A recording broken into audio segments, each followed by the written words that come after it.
Hello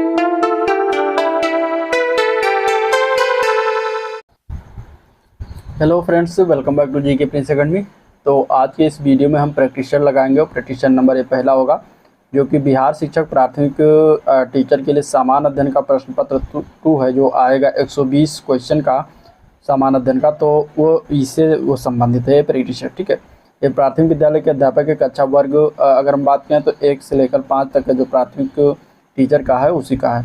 इसमें अगर हम बात करें तो इसमें प्राथमिक गणित पूछा जाएगा, रीजनिंग है, सामान्य जागरूकता है, विज्ञान है, ठीक है, भारतीय राष्ट्रीय आंदोलन, भूगोल और पर्यावरण शामिल है। साथ ही साथ सामान्य अध्ययन के प्रश्न प्राथमिक विद्यालय के पाठ्यक्रम SCERT से संबंधित होंगे, जिनका लेकिन इनका स्तर उम्मीदवार है तो जो है निर्धारित न्यूनतम अर्हता के आलोक में होगा। तो चलिए इस वीडियो को स्टार्ट करते हैं और इसमें हम एक एक करके टोटल 120 क्वेश्चन को लगाएंगे। तो सभी को देखिएगा, वीडियो को एंड तक देखिएगा, तभी इसका भरपूर फ़ायदा मिल पाएगा। पहला क्वेश्चन की बात करें तो इसमें दिया गया है कि निम्नलिखित में से कौन सी सबसे बड़ी भिन्न संख्या है इनमें से। ठीक है, 4 भिन्न संख्याएं दी गई हैं, इनमें से बताना सबसे बड़ी संख्या कौन है। तो पहला जो दिया गया 8/19, हम क्या करेंगे 8 को 19 से भाग करेंगे। तो डिवाइड करने के लिए 8 कम है 19 से, तो यहाँ पे हम दशमलव लगा देंगे। दशमलव लगाने पर ये 80 हो जाएगा। ठीक है, अब इसको हम 4 बार ले जा सकते हैं, 19 चौके 76 हो जाएगा यहाँ पे, और यहाँ पे फिर 4 बचेगा। फिर दशमलव लगा है तो 0 बढ़ा देंगे तो 40 हो जाएगा। फिर 2 बार जाएगा, 19 दूना 38, फिर 2 बचेगा, दशमलव लगा है तो 0 फिर बढ़ा देंगे, 20 हो जाएगा। तो यहाँ पे 19 से कम 19 एक बार और जाएगा, तो दशमलव के 3 स्थान तक इसका मान निकाल लेंगे। ठीक है, तो पहले का ये आ गया। दूसरे का इसी तरीके से हम निकालेंगे तो 22/9 है, सॉरी 9/22 है, तो इसमें भी हम दशमलव लगाएंगे तो ये हो जाएगा 90। तो 22 × 4 22 चौका 88 ये जाएगा, 2 बचेगा, दशमलव लगा 0 बढ़ाएंगे। ठीक है, तब भी 22 से कम है तो 1 0 और बढ़ाएंगे, यहाँ पर भी बढ़ा देंगे। इस तरीके से 200 हो जाएगा। तो 22 9 या 9 दूनी 18, 9 दूनी 18 19, 198, तो आता है 2 बचेगा। तो इस तरीके से 3 अंक तक दशमलव के यहाँ भी निकल आया। ठीक है, इसके बाद 10/23 को अगर हम डिवाइड करें तो यहाँ पे दशमलव लगाएंगे तो इस तरीके से हो जाएगा 100, और 23 चौका जाएगा यहाँ पे। ठीक है, 4 3 12, 4 दूनी 8, 9 23 चौका 92, 8 बचेगा। यहाँ पे दशमलव लगा 0 बढ़ा देंगे, 80 हो जाएगा। फिर इसके बाद 23 3 69 जाएगा यहाँ पे।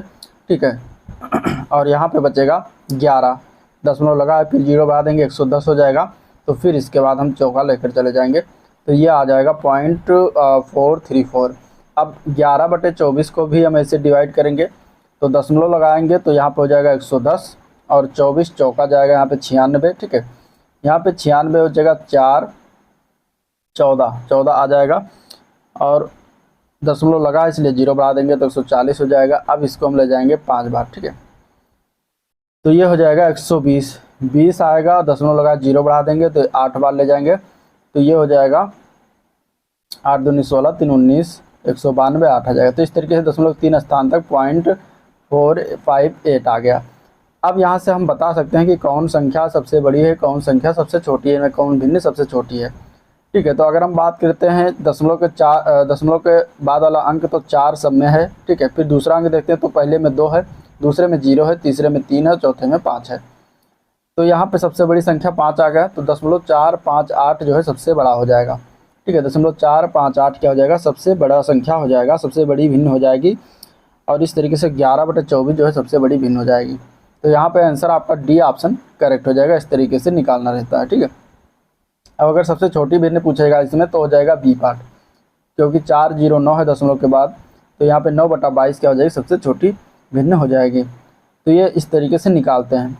अगला क्वेश्चन है 5/12 और 12/5 का योग, यानी कि इसको जोड़ना है तो ऐड का निशान लगा देंगे।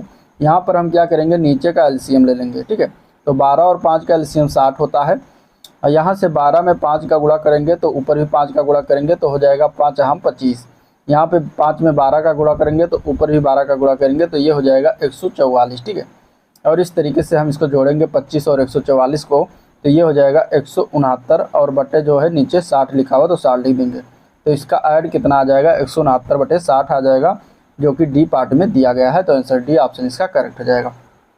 जोड़ घटाव इस तरीके से बेसिक चीज़ें हैं, भिन्न का इस तरीके से आता है, पूछा जाता है। अगला क्वेश्चन इसमें दिया गया है कि इसका वर्गमूल कितना है। तो भाग विधि से हम इसका वर्गमूल निकालेंगे, 7 5 6 9। ठीक है, इसका भाग विधि से वर्गमूल इस तरीके से निकाला जाता है। सबसे इधर राइट से जो है क्या जोड़ा में संख्या को पेयर में बनाते हैं और फिर इसके बाद हम इसका वर्गमूल में पहाड़ा पढ़ते हैं कि 2 दूनी 4, 3 त्रिका 9, 4 चौक 16, 5 25 इस तरीके से करके, ठीक है। तो 75 है तो हम पढ़ते हैं पहाड़ा, तो 7 7 49, 8 8 64, 9 9 81 ज़्यादा हो रहा है तो यहाँ पे 8 जाएगा, 8 8 64 जाएगा, ठीक है। अब 75 में से 64 जब घटाएंगे तो बचेगा 11 और यहाँ पे क्या करते हैं वही संख्या जो जाती है वहाँ पे ऐड कर देते हैं, तो इस तरीके से यहाँ पे 16 आ जाता है, ठीक है। फिर दूसरी संख्या यहाँ पे उतार लेते हैं 69, पेयर में ही आएगा, सारी चीज़ें पेयर में होंगी यहाँ पे। अब 69 है तो इसको हम कितनी बार लेकर जाएँ, तो देखिए 7 बार जब लेकर जाते हैं, 7 7 49, 4 आता है, 7 6 42 और 4 46, 4 आता है, 7 1 7 और 4 11, तो इस तरीके से 1169 आ गया जो कि कट जाता है। तो इसका क्या आ गया वर्गमूल, 87 इसका वर्गमूल आ गया, ठीक है। तो इस तरीके से वर्गमूल निकालते हैं तो इसका 87 वर्गमूल आ जाता है। आंसर बी ऑप्शन करेक्ट हो जाएगा।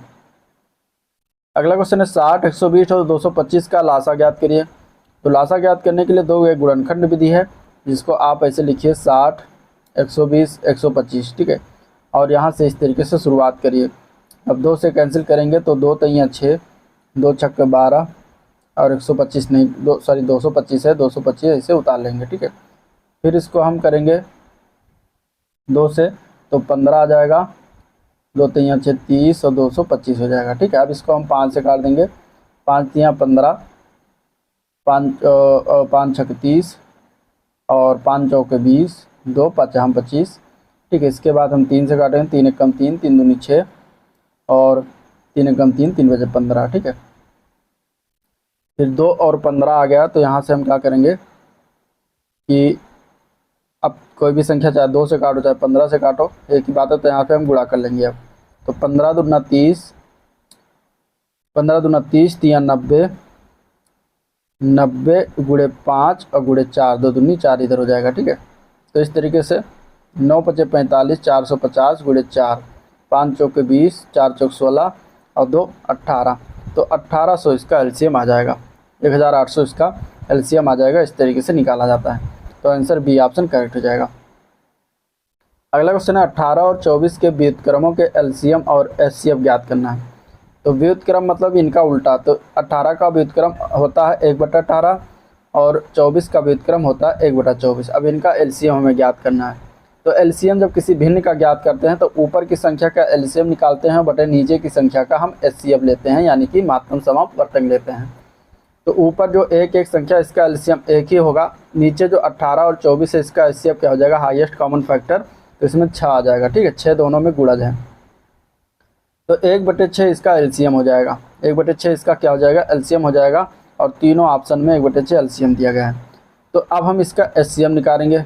एचसीएफ निकालने के लिए क्या करते हैं कि ऊपर की जो संख्या होती है उसका हम एचसीएफ लेते हैं, जो निकालना है जो ऊपर होगा और उसके अलावा एलसीएम इसका नीचे का हो जाएगा, ठीक है। तो ऊपर 1 हो जाएगा, नीचे 18 और 24 का अगर हम एलसीएम करेंगे तो ये आ जाएगा 72, तो 1/72 इसका एचसीएफ हो जाएगा। और यहाँ पे 1/6 और 1/72 इसका आंसर हो जाएगा, जो कि सी पार्ट में दिया गया है, तो सी पार्ट इसका करेक्ट आंसर हो जाएगा। अगला क्वेश्चन है गांव की जनसंख्या 18,000 से बढ़कर 22,500 हो गई, वृद्धि का परसेंटेज ज्ञात करना है। तो 22,500 हो गए तो कितना बढ़ा ये ज्ञात कर लेते हैं। तो 22,500 में से 18,000 जब घटा देंगे तो ये आ जाएगा, कितना आ जाएगा, ये आ जाएगा 4,500, ठीक है। 4,500 बढ़ा एक गांव की जनसंख्या, तो 4,500 जो बढ़ा है यही वृद्धि हुई है, तो इसको ऊपर लिखेंगे और बटे में क्या कर देंगे, कितने से वृद्धि हुई, तो 18,000 से बढ़कर हुई है 22,500, तो नीचे 18,000 कर देंगे इंटू 100 कर देंगे परसेंटेज। तो इस तरीके से हमें जो है परसेंटेज ये निकल जाएगा वृद्धि में, ठीक है। यहाँ इसको सॉल्व करेंगे तो 2 जीरो यहाँ से कट जाएगा, 1 जीरो यहाँ से कट जाएगा, और इसके बाद हम इसको सॉल्व करते हैं तो 3 से काटते हैं, तो 3 छक्के 18 और 3 एक कम 3, 3 पचे 15, ठीक है। फिर 3 से काटेंगे, 3 त्रिका 9, 3 पचे 15, 3 दूनी 6, यहाँ पे 2 आएगा, 3 पचे 15 हो जाएगा, 5.50, 50/2 यानी कि 25% इसका आंसर हो जाएगा। 25% इसका आंसर है, 25% जनसंख्या बढ़ी, ए पार्ट इसका करेक्ट हो जाएगा, ठीक है। अगला क्वेश्चन देखते हैं। तो दिया गया है कि 25 वस्तुओं का क्रय मूल्य 20 वस्तुओं के विक्रय मूल्य के समान है। यानी 25 वस्तुओं का क्रय मूल्य यानी कि सीपी कास्ट प्राइस ये 20 वस्तुओं के एसपी यानी कि सेलिंग प्राइस से समान है। ठीक है, इस तरीके से। तो जब हम इसको इधर लाएंगे, इसको इधर लाएंगे, तो ये हो जाएगा अनुपात में, यानी CP अपान 20 अनुपात हो जाएगा SP अपान 25। ठीक है, इस तरीके से भी कर सकते हैं। और यहाँ से क्या करते हैं कि जब 20 रुपये का सामान है 25 रुपये में बेचा तो कितने रुपये का लाभ हुआ, तो 5 रुपये का हमें प्रॉफिट हुआ। तो इस तरीके से हमें बताना है लाभ परसेंटेज। तो परसेंटेज कैसे निकालेंगे, तो 5 रुपये का प्रॉफिट हुआ है 20 रुपये पर, तो इस तरीके से 5/20 कर देंगे, इंटू 100 कर देंगे, तो ये हमें प्रॉफिट का परसेंटेज पता चल जाएगा। ठीक है, तो यहाँ से हम निकाल लेंगे 5 दूनी 10 और 2 पंचे 10, 50 25% का हमें जो है यहाँ पे लाभ हुआ है। तो 25% का यहाँ पे लाभ हो जाएगा, लाभ परसेंटेज। आंसर इसका बी ऑप्शन करेक्ट हो जाएगा। आंसर इसका बी ऑप्शन इसका करेक्ट हो जाएगा। ठीक है, नेक्स्ट क्वेश्चन देखना है। तो 3 दिन का 30 घंटे के साथ अनुपात ज्ञात करना है। अब एक दिन में कितने घंटे होते हैं, तो 24 घंटा होता है, तो 3 दिन में कितने हो जाएंगे, 72 घंटे। और 30 घंटे के साथ अनुपात निकालना है, तो इस तरीके से 30 यहाँ पे लिख देंगे। ठीक है, अब इसको हम सॉल्व करेंगे।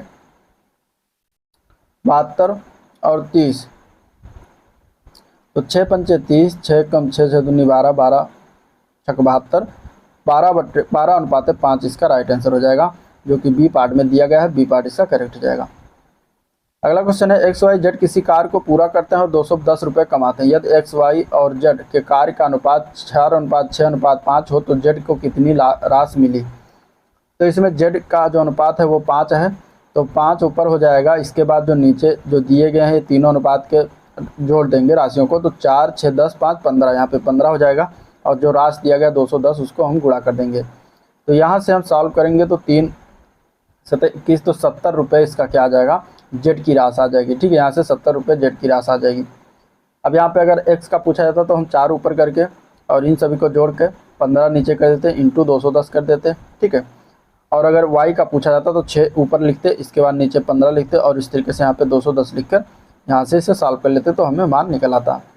तो आंसर इसका क्या हो जाएगा, बी पार्ट करेक्ट हो जाएगा, Z का पूछा गया। तो नेक्स्ट क्वेश्चन, D एक कार्य को 18 दिन में कर सकता है और E उसी कार्य को आधे समय में कर सकता है।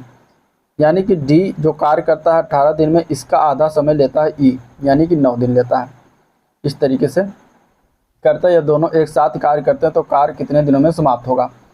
तो दोनों एक साथ कार्य करेंगे तो हम क्या करेंगे, 18 और 9 का हम ले लेंगे LCM, तो ये हो जाएगा 18। ठीक है, 18 टोटल आ गया कार्य। तो यहाँ पे हम क्या करेंगे, 18 से जब 18 डिवाइड करेंगे तो यहाँ पे आ जाएगा 1, यहाँ से 9 से 18 को डिवाइड करेंगे तो यहाँ पे 2 कार्य आ जाएगा। ठीक है, तो एक दिन में D प्लस E की बात करेंगे तो 2 1 3 कार्य करते हैं, और 18 कार्य करना है तो कितना समय लगेगा, तो 18/3 कर देंगे, तो 3 6 18, 6 दिन का समय लगेगा। ठीक है, तो आंसर इसका यहाँ पे D ऑप्शन करेक्ट हो जाएगा, 6 दिन। आंसर क्या हो जाएगा, 6 दिन इसका करेक्ट हो जाएगा। नेक्स्ट क्वेश्चन है, पाइप A और P क्रमशः 10 घंटे और 15 घंटे में एक खाली टंकी भर सकते हैं। ठीक है, A भरता है 10 घंटे में, B भर सकता है उसको 15 घंटे में। अब अगर दोनों टैंक को एक साथ खोला जाए तो कितने घंटे में वो भर देंगे एक साथ। ठीक है, तो यहाँ पर भी हम इसका LCM ले लेंगे। 10 और 15 का LCM लेंगे, 30 होता है, और यहाँ पे 10 से डिवाइड करेंगे 30 को, तो 10 तियाँ 30 हो जाएगा। 15 से डिवाइड करेंगे तो 15 दूना 30 हो जाएगा। अब A प्लस B मिलकर अगर साथ में भरेंगे तो 3 2 5, 5 लीटर भरेंगे, और टोटल 30 लीटर भरना है, तो कितना समय लेंगे, तो 30/5 कर देंगे, तो 5 6 के 30, तो 6 घंटे में पूरा दोनों मिलाकर भर देंगे, तो आंसर हो जाएगा इसका 6 घंटे। ठीक है, आंसर क्या हो जाएगा इसका, 6 घंटे समय लगेगा दोनों को मिलाकर भरने में। ठीक है, तो इस तरीके से क्वेश्चन लगाना होता है। अगला क्वेश्चन देखते हैं। अगला प्रश्न है, 4.5 प्रति वर्ष की दर से, परसेंटेज प्रति वर्ष की दर से 4 वर्ष 6 महीने में 2400 रुपये प्राप्त होने वाला साधारण ब्याज क्या होगा। ठीक है, तो इसमें मूलधन दिया गया है 2400, P बराबर समय भी दिया गया है 4 वर्ष 6 महीना, और रेट यानी कि दर भी दिया गया है जो है 4.5%। तो यहाँ पे जो साधारण ब्याज का फार्मूला है PRT/100। ठीक है, ये साधारण ब्याज का फार्मूला है सिंपल इंटरेस्ट का। तो यहाँ पे P दिया गया है 2400, R का मान है 4.5%, और T का मान है 4 वर्ष 6 महीना, 6 महीना मतलब आधा साल। तो यहाँ पे हो जाएगा 4 से ही 1/2 वर्ष बटे 100। ठीक है, इसको सॉल्व कर लेंगे तो यहाँ से 2 0 कैंसिल हो जाएगा, 24 गुणे 4.5 गुणे 4 दूनी 8 है 9/2 हो जाएगा यहाँ पे। अब इसको कैंसिल करेंगे, 12 यहाँ पे आ जाएगा, 2 से कैंसिल होगा। फिर इसके बाद 12 गुणे 4.5 गुणे 9 को गुणा कर लेंगे तो ये टोटल मिलाकर आ जाएगा 486 रुपये। तो सिंपल इंटरेस्ट यानी कि साधारण ब्याज कितना आ गया, 486 रुपये, जो कि ए पार्ट में दिया गया है और इसी तरीके से लगाया जाता है। तो आंसर इसका ए ऑप्शन करेक्ट हो जाएगा। अगला क्वेश्चन है, कितने समय में, यानी कि समय बताना हमें, टी 8,750 रुपये का साधारण ब्याज 8% की वार्षिक दर से मूलधन का 6/25वां भाग हो जाएगा। यानी कि समय हमें निकालना है और साधारण ब्याज दिया गया है 8,750 का 6/25वां भाग दिया गया है साधारण ब्याज। तो यहाँ से इसका 6/25वां भाग जब निकालेंगे तो ये आ जाएगा 2100। ठीक है, तो सिंपल एसआई कितना आ गया, 2100, यानी कि साधारण ब्याज 2100 आ गया। अब हम फार्मूला लगाएंगे PRT/100। तो यहाँ पे मूलधन जो दिया गया है वो 8,750 रुपये है, आर का मान दिया गया है 8 और टी हमें निकालना है, ठीक है, अपान 100, और साधारण ब्याज दिया गया है 2100। तो यहाँ से इसको हम सॉल्व करेंगे, 10 यहाँ से कैंसिल होगा, ठीक है, और इसको अगर हम 7 से डिवाइड करते हैं तो 7 एकम 7, 7 दूनी 14, 3 7 5 35, 7 त्रिक 21, 30 आ जाएगा यहाँ पे, ठीक है। फिर इसको हम डिवाइड करेंगे 5 से, तो 25 5 125, 5 36 हो जाएगा, ठीक है, और 4 दूनी 8 हो जाएगा, 4 25 से हम 100 हो जाएगा। यहाँ से 25 25 कैंसिल हो जाएगा और यहाँ पे t बराबर बचेगा 2t बराबर 6 बचेगा। तो t बराबर आ जाएगा 6/2, तो t बराबर आ जाएगा 3 वर्ष, ठीक है। t का मान कितना हो जाएगा, 3 वर्ष। तो आंसर इसका ये पार्ट करेक्ट हो जाएगा, आंसर इसका 3 वर्ष समय आ जाएगा। अगला क्वेश्चन है, मीना और सीना की वर्तमान आयु का अनुपात जो दिया गया है 4:3 है। 6 वर्ष बाद मीना की आयु 26 वर्ष हो जाएगी, सीना की वर्तमान आयु ज्ञात करना है। तो वर्तमान आयु दोनों का अनुपात दिया गया, तो मीना की वर्तमान आयु की बात करेंगे तो 4x मान लेते हैं, ठीक है, वर्तमान आयु 4x हो गया। अब दिया गया 6 वर्ष बाद, तो 4x में 6 जोड़ेंगे, कितनी हो जाएगी, 26 वर्ष इसकी आयु हो जाएगी, तो 26 के बराबर कर देंगे। तो यहाँ पे 4x बराबर 6 उधर ले जाएंगे तो घटेगा, तो 20 हो जाएगा। तो यहाँ पे x का मान 5 आ जाएगा, ठीक है, 4 से डिवाइड करेंगे तो 5 आ जाएगा। इस तरीके से 5 जब x का मान आ गया तो हम सीना की वर्तमान आयु 3x हो जाएगा यहाँ पे, ठीक है। तो 3x यहाँ पे सीना की वर्तमान आयु है और हमें सीना की वर्तमान आयु ज्ञात करना है। तो x का मान 5 है, तो 5 गुणा करेंगे तो 5 या 15 वर्ष इसका जो है वर्तमान आयु निकल के आ जाएगा, जो कि सी पार्ट में दिया गया है। तो सी पार्ट इसका करेक्ट आंसर हो जाएगा। अगला प्रश्न है, ए की गति 80 किलोमीटर पर घंटा है, 6 घंटे में एक निश्चित दूरी को तय करता है, और बी उसी समय में कार ए से 60 किलोमीटर कम दूरी को तय करता है। तो कार की गति कितनी होगी। तो फार्मूला जो होता है 4 बराबर दूरी बटा समय। यहाँ पे हमें समय पता है, 6 घंटे में ए तय करता है और बी उसी समय में कार ए से 60 किलोमीटर दूरी कम तय करता है, यानी कि टी बराबर 6 घंटे दोनों में है होगा। और हमें ज्ञात करना है चाल, ठीक है, कार की गति ज्ञात करनी है, दूरी सेम है दोनों में। तो हम पहले दूरी निकाल लेंगे पहले वाले से, ए वाले से। तो ए का चाल दिया गया है 80 किलोमीटर पर घंटा, ठीक है। तो यहाँ से अगर हम चाल बराबर 80 किलोमीटर पर घंटा जो दिया गया है ये हम लिखते हैं, ठीक है, 80 चाल बराबर दूरी हम मान लेते हैं d बटा समय 6 है। तो यहाँ से d का मान निकल के आ जाएगा 8 × 48, 480 किलोमीटर टोटल हो जाएगा। ये दूरी तय करता है। अब भी बता रहा है कि 60 किलोमीटर कम करता है, तो इसमें से 60 हम कम कर देंगे, तो 420 किलोमीटर की दूरी जो है बी तय करता है और 6 घंटे का समय लगता है। तो चाल बराबर कितना हो जाएगा, बी का चाल बराबर, तो चाल बराबर दूरी, तो 420/6 हो जाएगा, ठीक है, 6 7 42, यानी कि 70 किलोमीटर पर घंटा की चाल जो है बी की होगी। 70 किलोमीटर पर घंटा की चाल किसकी होगी, बी की होगी, जो कि बी पार्ट में दिया गया है 70 किलोमीटर पर घंटा। तो आंसर बी पार्ट इसका करेक्ट हो जाएगा। एक बस 90 किलोमीटर पर घंटा की गति से दौड़ रही है, 20 सेकंड में कितनी दूरी तय करेगी।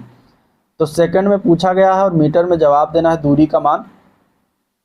तो 90 किलोमीटर पर घंटा जो चाल दिया गया इसको हम क्या करेंगे, मीटर पर सेकंड में बदल लेंगे।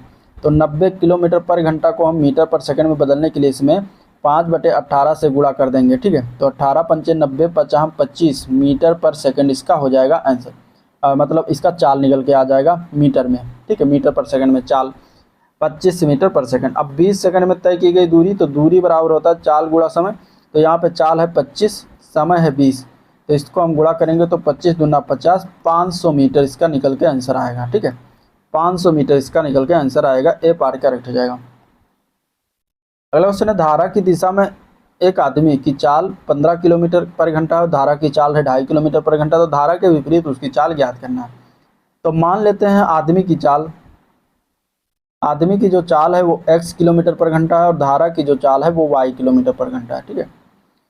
अब धारा की दिशा में अगर आदमी की चाल निकालेंगे तो x प्लस वाई जुड़ जाएगा, और ये दिया गया है 15 किलोमीटर पर घंटा की स्पीड, और यहाँ पे धारा की चाल भी दिया गया है y, मतलब y का मान दिया गया है 2.5 किलोमीटर पर घंटा।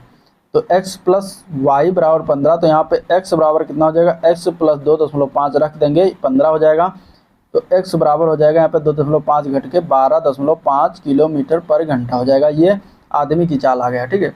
अब धारा के विपरीत आदमी की चाल बताना है, तो x माइनस वाई हो जाता है, घटाया जाता है, तो यहाँ पे x का मान है 12.5, y का मान है 2.5, ये घट के आ जाएगा 10 किलोमीटर पर घंटा। तो धारा के विपरीत उसकी चाल कितनी होगी, 10 किलोमीटर पर घंटा आ जाएगा। आंसर ए ऑप्शन करेक्ट हो जाएगा, ठीक है। नेक्स्ट क्वेश्चन, एक समबाहु त्रिभुज दिया गया है, जिसके समबाहु त्रिभुज की तीनों भुजाएं क्या होती है, समान होती हैं, और इसका शीर्ष लंब दिया गया है 15 सेंटीमीटर है, ठीक है। तो इस त्रिभुज का क्षेत्रफल क्या होगा ये बताना है। तो अगर हम ऊंचाई निकालते हैं, ऊंचाई इस त्रिभुज समबाहु त्रिभुज की ऊंचाई का सूत्र क्या होता है, √3/2 a होता है, इंटू a होता है। तो यहाँ से ऊंचाई दिया गया है 15, तो √3/2 इंटू a हो जाएगा यहाँ पे, ठीक है। इसको हम और सॉल्व करते हैं तो 30√3 हो जाएगा ये इसका मान। यहाँ से हम क्या करेंगे कि √3 से ऊपर नीचे डिवाइड करेंगे, √3 इंटू √3 से, ये मान आ जाएगा, यहाँ पे गलत हो गया, अभी देखते हैं, ठीक है। ये आ जाएगा 30/√3 आ जाएगा इसका मान, ठीक है, 30/√3 इसका मान आएगा। तो 30/√3 ए का मान आ जाएगा, ए बराबर आ जाएगा 30/√3, क्योंकि 2 उधर जाएगा और √3 नीचे जाएगा। तो इसमें हम क्या करेंगे, √3 से ऊपर √3 से नीचे गुणा करेंगे, तो ऊपर हो जाएगा 30√3, नीचे √3 गुणा 3 हो जाएगा, 3 से कट जाएगा 10√3 आ जाएगा यहाँ पर मान। तो ए का मान आ जाएगा 10√3। अब हमें समबाहु त्रिभुज का क्षेत्रफल का फार्मूला होता है √3/4 इंटू a², ये क्षेत्रफल का फार्मूला होता है। तो यहाँ से हम लगा के ए का मान रखेंगे, तो √3/4 a² मतलब 10/√3 इंटू 10√3 का स्क्वायर हो जाएगा। तो यहाँ पे हो जाएगा √3/4 इंटू 10 दहाई 100 इंटू √3 मतलब 3 आ जाएगा, ठीक है। यहाँ से इसको काटेंगे तो 25 3 75, तो 75√3 मान आ जाएगा जो है इसका क्षेत्रफल। तो आंसर इसका बी ऑप्शन करेक्ट हो जाएगा, ठीक है। इस तरीके से लगाया जाता है। नेक्स्ट क्वेश्चन, एक 28 सेंटीमीटर व्यास वाले अर्धवृत्त की वृत्त परिधि क्या होगी। तो 28 सेंटीमीटर व्यास दिया है, तो इसकी त्रिज्या अगर हम निकालेंगे तो 2 कर देते हैं, तो 28/2 यानी कि 14 सेंटीमीटर जो है इसकी त्रिज्या हो जाएगी। अब अर्धवृत्त की परिधि का फार्मूला क्या होता है, अर्धवृत्त की परिधि का फार्मूला होता है πr + 2r होता है, ठीक है। या फिर यहाँ से r कॉमन लेंगे, पाई + 2 हो जाएगा। अब यहाँ से r का मान दिया गया है 14, यहाँ रख देंगे, 22/7 पाई का मान है तो ये रख देंगे, बटे 2 हो जाएगा, ठीक है, +2 हो जाएगा। यहाँ से इसको हम जोड़ेंगे तो 14, 7 दूनी 14 और 22, तो 36/7 हो जाएगा। यहाँ से 7 से 14 को कैंसिल करेंगे, तो 7 दूनी 14, 36 दूना 72 सेंटीमीटर इसका परिधि हो जाएगा। तो आंसर इसका सी ऑप्शन करेक्ट हो जाएगा। फार्मूला जरूर याद रखिएगा, फार्मूले से क्वेश्चन निकलता है। आर त्रिज्या वाले एक गोले तथा आर त्रिज्या r एवं ऊंचाई 2r वाले एक बेलन का आयतन का अनुपात ज्ञात करना है, ठीक है। तो गोले की त्रिज्या r दिया गया, बेलन की त्रिज्या r है, ठीक है। इस तरीके से गोला है, इसकी त्रिज्या r है, और बेलन की अगर हम बात करेंगे तो ये जो त्रिज्या है ये r है, और इसकी ऊंचाई जो दिया गया है वो कितना है, 2r है, ठीक है। तो यहाँ पे हमें निकालना दोनों के आयतन के अनुपात।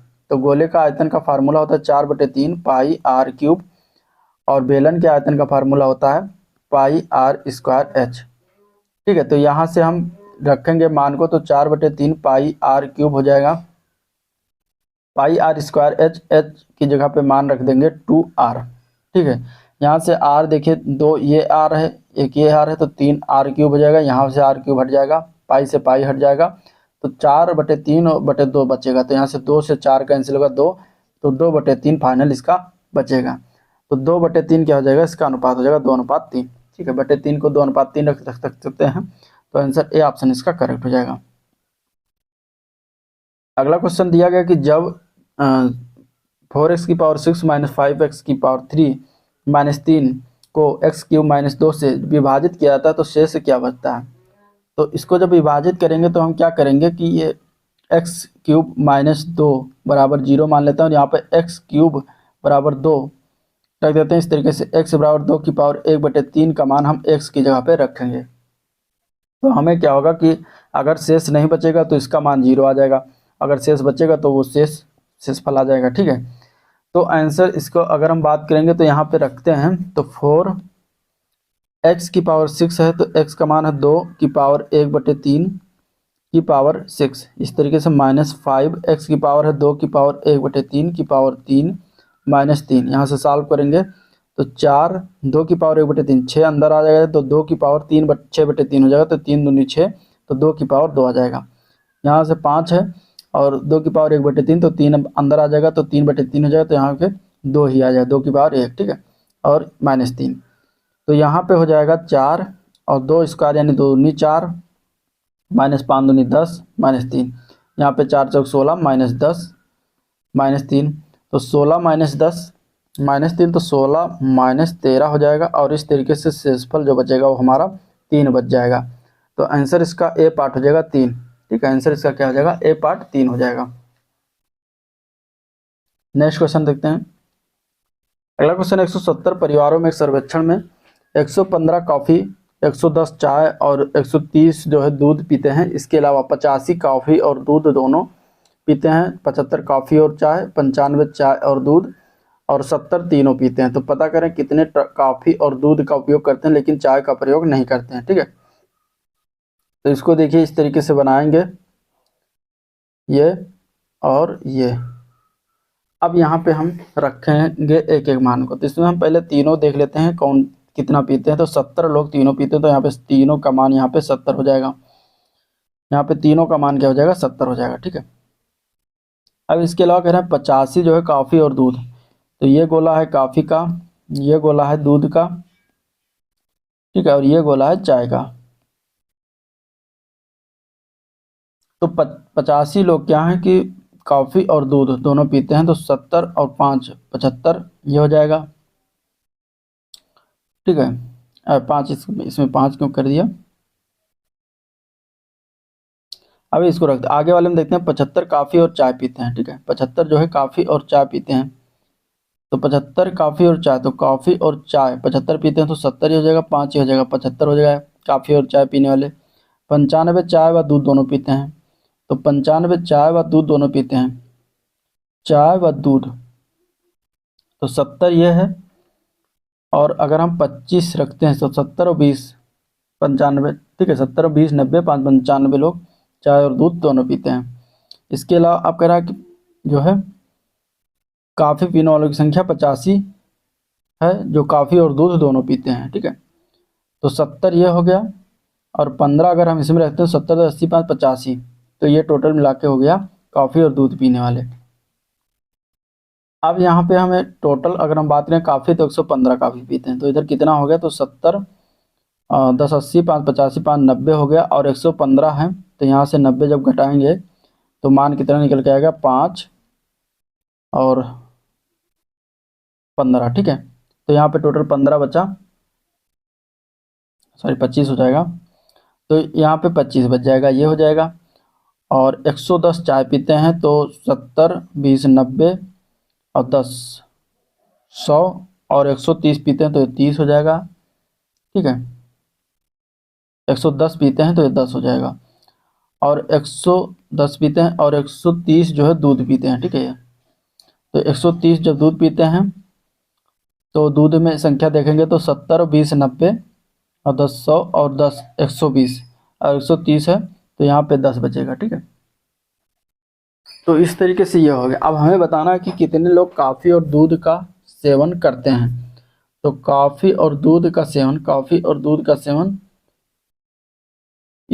कॉफ़ी और दूध यानी कि ये गोला के लोग करते हैं। ठीक है, जो मैं गोला कर रहा हूँ, कॉफ़ी और दूध का सेवन ये गोला के लोग ही करते हैं, कॉफ़ी और दूध का सेवन करते हैं,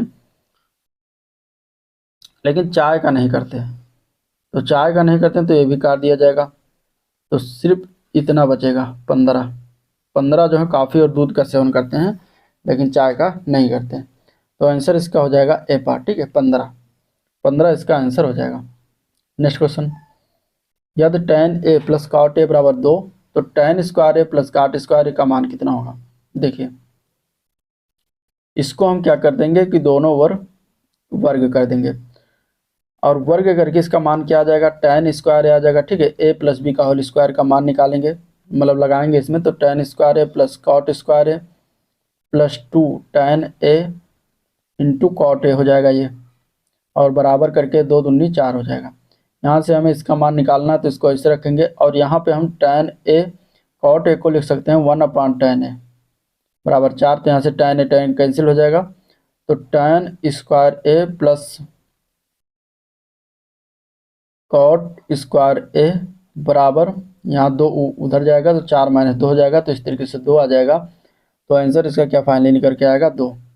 ठीक है, tan square A plus cot square ए बराबर 2 मान हो जाएगा, जो कि बी पार्ट में दिया गया है, और बी पार्ट इसका आंसर हो जाएगा। अगला क्वेश्चन है साइन 120, साइन 240, साइन 270 का मान ज्ञात करना है। ठीक है, तो देखिए 120, 240, 270 का मान नहीं पता हमें, 90, 30 और 180, 60 और 90 इस तरीके से इनका मान पता होते हैं। तो हम इसको उसी पार्ट में डिवाइड करेंगे। ठीक है, तो साइन 120 को हम क्या लिख सकते हैं, साइन 120 को हम 90 प्लस 30 लिख सकते हैं। ठीक है, और इसी तरीके से साइन 240 को हम क्या लिख सकते हैं, साइन 240 को 180 प्लस 60 लिख सकते हैं। सेम इसी तरीके से 270 को हम कैसे लिख सकते हैं, 180 प्लस 90 लिख सकते हैं। तो यहाँ से साइन 90 प्लस थीटा का मान हमें पता होता है कितना होता है, साइन 90 प्लस थीटा का मान होता है कास थीटा। तो साइन 90 प्लस थीटा का मान कास थीटा, तो यहाँ पे कास 30 हो जाएगा। ठीक है, कॉस 30 हो जाएगा। साइन 180 प्लस थीटा का मान पता होता है माइनस साइन थीटा होता है, तो यहाँ पे माइनस साइन 60 डिग्री हो जाएगा। और साइन 180 प्लस थीटा का मान कितना होता है, तो sine 180 plus theta minus sine theta होता है, तो माइनस साइन 90 हो जाएगा इसका मान। ठीक है, तो यहाँ से अब cos थीटा का मान जानते हैं, cos थीटा का मान होता है √3/2, √3/2 होता है, गुणे साइन 60 का मान जानते हैं कितना होता है, √3/2 ही होता है। साइन 90 का मान जब पता है 1 होता है, तो यहाँ पे माइनस करके 1 हो जाएगा। इसको सॉल्व करेंगे तो यहाँ पे माइनस है, यहाँ पे माइनस, तो प्लस हो जाएगा। √3 इंटू √3 ये कितना हो जाएगा, 3 हो जाएगा, 2 दूनी 4 हो जाएगा, तो 3/4 इसका फाइनली आंसर हो जाएगा, जो कि सी पार्ट में दिया गया। ठीक है, तो सी पार्ट इसका करेक्ट हो जाएगा। अगले क्वेश्चन में बताना है कि बहुलक किसका है इसमें से। ठीक है, बहुलक ज्ञात करना है। तो बहुलक मतलब जो सबसे ज़्यादा बार रिपीट हुआ हो, सर्वाधिक आवृत्ति वाला अंक जो आता है उसी को बहुलक कहते हैं। तो इसमें अगर हम देखें तो 4 2 है, 2 बार आया है, तो यही बहुलक हो जाएगा। आंसर सी ऑप्शन इसका करेक्ट। अब अगला क्वेश्चन दिया गया है कि कुछ इस तरीके से संबंध दिया गया, और अगला वाला हमें संबंध बताना। ठीक है, जैसे सरीसृप का संबंध मगरमच्छ से है, तो इसमें बताना है कि उभयचर का संबंध किससे होता है, कौवा से होता है, दिया गया है। मछलियाँ जल से संबंधित, स्तनधारी बाघ होते हैं, कंगारू मोलस्क से संबंधित हैं। तो जिस प्रकार मगरमच्छ रेंगने वाले जीव के अंतर्गत आता है, यानी सरीसृप के अंतर्गत आता है, उसी प्रकार बाघ क्या होते हैं, स्तनधारी होते हैं। ठीक है, तो आंसर इसका क्या हो जाएगा, सी ऑप्शन करेक्ट हो जाएगा। आंसर क्या हो जाएगा, सी ऑप्शन इसका करेक्ट हो जाएगा। नेक्स्ट क्वेश्चन, एक विशिष्ट कूट भाषा में फिक्सर्स को 64 लिखते हैं, नोवाइस को 36 लिखा जाता है, तो इस भाषा में ट्रायल का कोड क्या होगा। तो देखिए, अगर हम इसके अंक गिनते कितने वर्ड हैं, तो 1 2 3 4 5 6 7 8, टोटल 8 वर्ड हैं। तो 8 का अगर हम वर्ग करते हैं तो कितना आ जाता है, तो 64 आ जाता है। ठीक है, यही कोड बताएगा। और इसी तरीके से यहाँ पे देखते हैं तो 1 2 3 4 5 6 वर्ड हैं, इसका जब हम वर्ग करते हैं तो 36 आता है। तो यानी कि हमें इसका संख्या गिनकर, अक्षरों की संख्या गिनकर वर्ग कर देना है। तो ट्रायल में गिनेंगे तो 1 2 3 4 5, 5 है, तो 5 का वर्ग करेंगे तो 25 हो जाएगा इसका आंसर, जो कि सी पार्ट में दिया गया है। आंसर सी पार्ट करेक्ट हो जाएगा। नेक्स्ट क्वेश्चन है, चार संख्याएं दी गई हैं, इनमें से तीन किसी तरीके से समान है और एक जो है इनसे अलग है। तो अलग वाला बताना है कि कौन सा है इनमें से, ठीक है। तो 1331 जो दिया गया है ये किसका, ये जो है 11 का घन है, ठीक है, क्यूब है। और 2197 की अगर हम बात करें तो 13 का क्यूब है। 1728 की बात करें तो 12 का क्यूब है। तो इस तरीके, और 2306 दिया गया, किसी का क्यूब नहीं है, तो यहाँ पे यही सबसे अलग है, तो आंसर हो जाएगा इसका ये ऑप्शन करेक्ट। उस संख्या का चयन करें जो इस श्रेणी में प्रश्न चिन्ह के स्थान पर आता है। अब देखिए 25, 5, 49, 10, 81, 20, 121। तो देखिए इस तरीके से 5 का स्क्वायर ये दिया गया है, 7 का स्क्वायर है, एक एक छोड़ के, फिर 8 का स्क्वायर है, सॉरी 9 का स्क्वायर है, फिर 11 का स्क्वायर है, ठीक है। और इसके अलावा दूसरा देखते हैं तो 5 दूनी 10, 10 दूना 20, इस तरीके से दिया गया है। तो 5 दूनी 10, 10 दूना 20, तो 20 दूना 40, अगला जो अंक हो जाएगा वो 40 हो जाएगा, ठीक है। और अगर इसके अगला वाला पूछेगा तो यहाँ से फिर स्क्वायर वाला हो जाएगा, 5 का स्क्वायर, 7 का स्क्वायर, 9 का स्क्वायर, 11 का स्क्वायर, यहाँ पे हो जाएगा 13 का स्क्वायर जो कि 169 हो जाएगा। तो इस तरीके से ये सीरीज चल रही है। तो यहाँ पे आपका फाइनली आंसर क्वेश्चन मार्क की जगह पे 40 हो जाएगा। तो आंसर ए पार्ट करेक्ट हो जाएगा, ठीक है। नेक्स्ट क्वेश्चन बताना, उच्च अक्षर समूह का चयन करना है जो निम्नलिखित श्रेणी से संबंधित नहीं है इनमें। तो देखिए डी और ई की बात करते हैं तो यहाँ से +1 हुआ है, डी से ई गया +1, और ई से जी गया तो +2 गया, ठीक है। ई का मान 5 होता है, जी का मान 7 है, तो 5 2 7 +2 हो गया। फिर जी से एच +1 गया है, और एच से जे जब गया है तो +2 हो गया। और इसके अलावा फिर जे से के +1, फिर के से एन जो है +2। तो इस तरीके से सीरीज चलता जा रहा है। तो आगे क्या हो जाएगा, यहाँ पे जो एन एम दिया गया है, ठीक है। तो के से एम, के का 11 मान होता है, 11 2 13, यहाँ पे एम होना चाहिए था, यहाँ पे एन होना चाहिए अगली बार, तो यहाँ पे पलट गया है। तो गलत जो दिया गया है वो एन एम जो दिया गया है ये गलत है, यहाँ पे एम एन होना चाहिए था, ठीक है। तो एम एन एम इसका आंसर हो जाएगा सी पार्ट। नेक्स्ट क्वेश्चन, अगला क्वेश्चन कुछ इस तरीके से दिया गया है, इसमें बताना है कि प्रश्न चिन्ह के स्थान पर यहाँ पे क्या होगा। अब दिया गया 5 2 8, 5 2 8 ये दिया गया है, 3 9 10 ये दिया गया है, ठीक है। और इन्हें बताना है कि आगे 1 7 8 जो दिया गया है इसमें क्वेश्चन मार्क की जगह पे क्या हो जाएगा। तो 5 2 8, तो 8 2 10 अगर हम करते हैं, 8 2 10 इसको जोड़ देते हैं तो 10 आ जाता है, और 5 में क्या करेंगे, 5 में इसको माइनस कर देंगे तो 5 आ जाएगा जो कि बीच में जो लिखा हुआ है। इसी तरीके से 9 10 19 हो जाएगा, 19 में 3 जब घटाएंगे तो कितना आ जाएगा, 16 आ जाएगा। तो इसी तरीके से 8 7 15 कर देंगे, 15 में से 1 घटाएंगे तो कितना आ जाएगा, ये 14 हो जाएगा, ठीक है। तो आंसर इसका क्या हो जाएगा, बी पार्ट करेक्ट हो जाएगा। क्वेश्चन मार्क की जगह पे 14 आंसर इसका राइट हो जाएगा। अगला क्वेश्चन भी पैटर्न के स्थान पर यहाँ पे क्वेश्चन मार्क की जगह पे हमें बताना क्या आंसर आएगा। तो जिस प्रकार अगर हम इसमें देखते हैं कि 7 5 12, 7 5 12 और 12/4, तो ये बराबर हो जाता है 3, ठीक है। और इसी तरीके से अगर हम 6 3 9 करते हैं और 9/3 कर देते हैं तो ये कितना आ जाता है, ये भी आ जाता है 3, ठीक है। तो इस तरीके से पैटर्न लागू हो रहा है, तो यही पैटर्न हम यहाँ पे लागू करेंगे।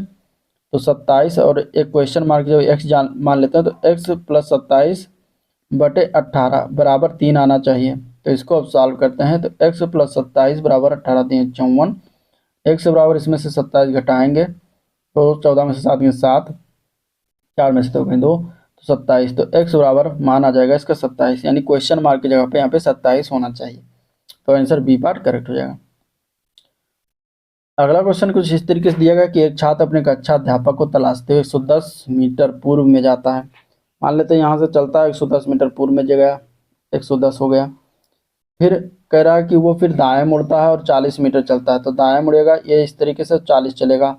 फिर उसके बाद वो दाईं ओर मुड़ता है और 50 मीटर चलने के बाद अपने कक्षा में अध्यापक के कर्मचारी स्टाफ रूम में पहुँचता है। तो यहाँ से चलेगा फिर 50 मीटर, और इसके बाद वहाँ पर पहुँचता है, लेकिन वहाँ कक्षा अध्यापक नहीं मिलते, इसलिए वो अपने उत्तर दिशा में 120 मीटर, उत्तर दिशा मतलब ऊपर की ओर 120 मीटर चलता है और अध्यापक मिलता है। अब शुरुआती बिंदु से वो कितनी दूर पर है ये बताना है, ठीक है। यहाँ पे तो देखिए ये हो गया 50 मीटर की दूरी, ये हो गया 40 मीटर की दूरी, तो 50 ये हो गया, तो टोटल 110 था तो 50, तो ये 60 हो जाएगा, ठीक है। यहाँ से लेकर यहाँ तक ये 60 मीटर की दूरी हो जाएगी। और 40 120 में से 40 घटा देंगे तो कितना आ जाएगा, तो 80 मीटर ये यहाँ से यहाँ तक दूरी हो जाएगा।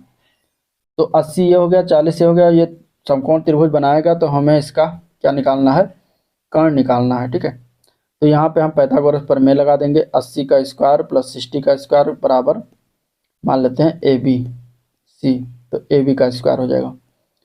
तो 80 का स्क्वायर 8 6400 प्लस 36 हो जाएगा, यहाँ पे 3600 बराबर AB का स्क्वायर। 64 और 36 को जोड़ेंगे तो 100 आ जाएगा, और ये 2 जीरो और लग जाएगा, AB स्क्वायर हो जाएगा। इसका हम जब वर्ग निकालेंगे तो 100 हो जाएगा। तो वो जो है 100 मीटर की दूरी पर जाके मिले, तो आंसर हो जाएगा इसका बी पार्ट, ठीक है, 100 मीटर। नेक्स्ट क्वेश्चन है, एक परिवार में 6 लोग हैं और दिया गया है सी बी का पिता है, ठीक है। सी जो है बी का पिता है, तो बी का पिता कौन है, सी है। इस तरीके से हो गया। तो सी पिता है तो इस तरीके से बॉक्स में बंद कर देंगे। ए एफ की माँ है तो अभी इसको रखते हैं। डी जो है बी का बेटा है। बी का बेटा कौन है, डी है, ठीक है। तो डी क्या है, बेटा है। इस तरीके से हो जाएगा। दिया गया ई बी की पत्नी की सास है, तो बी की पत्नी की सास कौन है, ई है, ठीक है। इस तरीके से हो गया। सास है तो यानी कि महिला होगी। इस तरीके से हो गया। एफ डी की बहन है। एफ किसकी है, डी की बहन है। तो एफ जो है किसकी बहन है, डी की बहन है। एफ जो है इस बहन हो जाएगी डी की। और डी जो है इसके बाद एफ डी की बहन है। और सी से ई किस प्रकार संबंधित है, ठीक है, ये बताना है। तो अगर हम देखते हैं इसकी पत्नी, तो क्या हो जाएगा कि यहाँ पे इसकी पत्नी की ये सास है ई, तो यानी कि जो है बी की माँ है ई, ठीक है। और बी का पिता सी है, तो यानी कि सी और ई क्या है, पति पत्नी है। तो यहाँ पे बताना है कि सी ई से किस प्रकार संबंधित, तो सी क्या हो जाएगा, पति हो जाएगा ई का, ठीक है। तो सी कौन हो जाएगा, पति हो जाएगा ई का। तो आंसर सी पार्ट करेक्ट हो जाएगा। अगला क्वेश्चन है, ए प्लस बी का अर्थ है बी ए का भाई है, ए माइनस बी का अर्थ है ए बी की माँ है। इस तरीके से दिया गया है 4, और बताना है कि इसमें इस प्रकार संबंधित है। तो एस का आर से क्या संबंध है, ये बताना है, ठीक है। तो लगाते हैं पी प्लस आर, यानी कि ए प्लस बी, यानी कि बी ए का भाई है, यानी कि आर पी का भाई है। यहाँ पे आर जो होगा वो कौन होगा, पी का भाई है। तो आर जो होगा वो किसका है, पी का भाई है, पी का भाई है। तो इस तरीके से ये भाई हो गया, ठीक है। आगे है आर इंटू टी, यानी कि ए इंटू बी, यानी कि ए बी के पिता हैं, यानी कि आर टी के पिता हैं। आर किसके पिता हैं, टी के पिता हैं, ठीक है, ये हो गया। इसके बाद टी माइनस क्यू, यानी कि ए माइनस बी, यानी कि ए बी की माँ, यानी कि टी क्यू की माँ है। टी जो है किसकी माँ है, क्यू की माँ है। तो इस तरीके से ये हो जाएगा टी गोले में, क्योंकि माँ है। अब आगे कहता है एस क्यू भागे एस, यानी कि ए भागे बी, यानी कि ए बी का बेटा है। तो यहाँ पे क्यू एस का बेटा है। क्यू किसका बेटा, एस का बेटा है। तो एस का बेटा हो जाएगा, एस का बेटा हो जाएगा क्यू, ठीक है। तो क्यू को बॉक्स में कर देंगे। अब ए इसकी माँ है तो इसका बेटा है, तो यानी कि ऑब्वियसली इसका पिता ये हो जाएगा। और इस तरीके से टी और एस पति पत्नी हो जाएंगे। आगे कहता है S plus you. S plus you मतलब यू एक यू एस का भाई है, यू एस का भाई है। एस का भाई कौन है, यू है, ठीक है। एस का भाई यू है। तो इस तरीके से ये हो गया। अब हमें एस का आर से क्या बताना है, क्या संबंध है, ठीक है। एस का आर से क्या संबंध है, यानी एस कौन लगता है, आर का।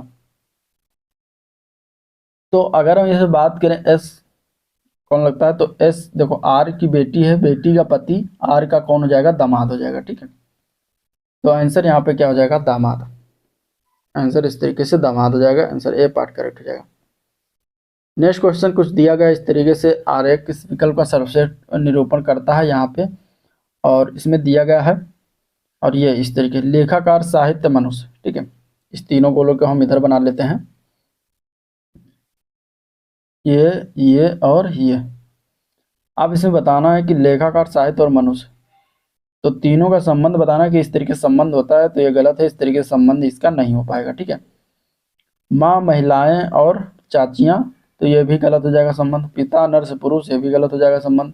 ये तीनों चीज़ें हो सकते हैं एक साथ।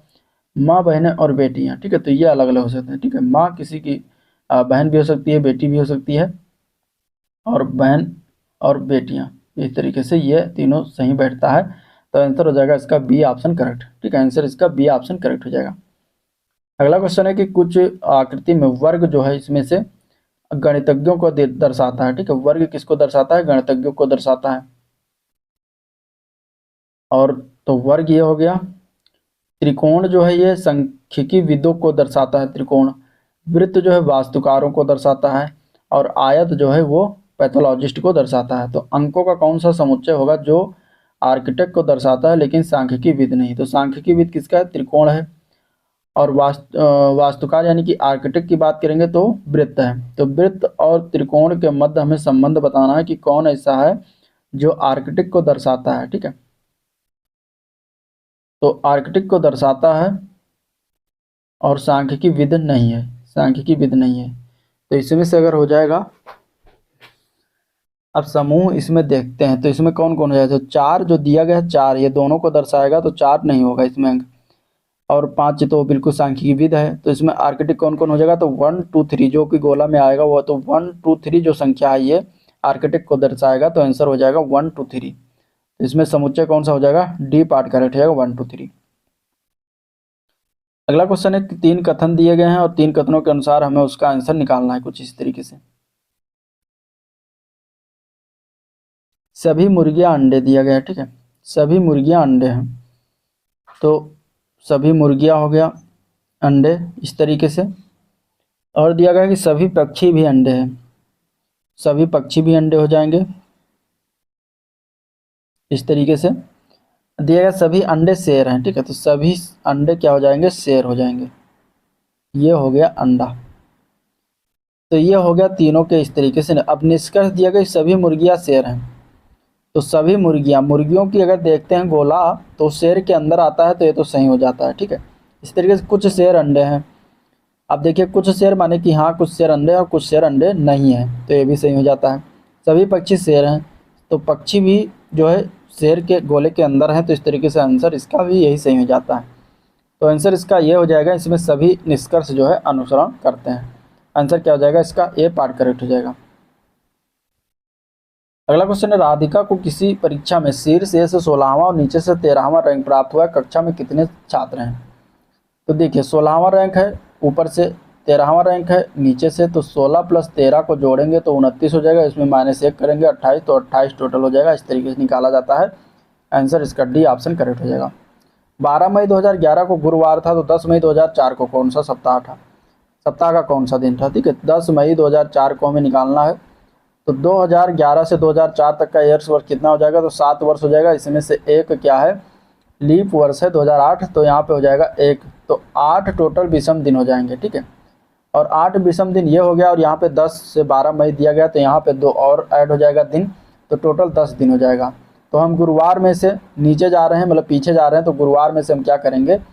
गुरुवार में से हम 10 को घटा देंगे। ठीक है, 10 दिन जब घटाएंगे तो हमें क्या निकल के आएगा?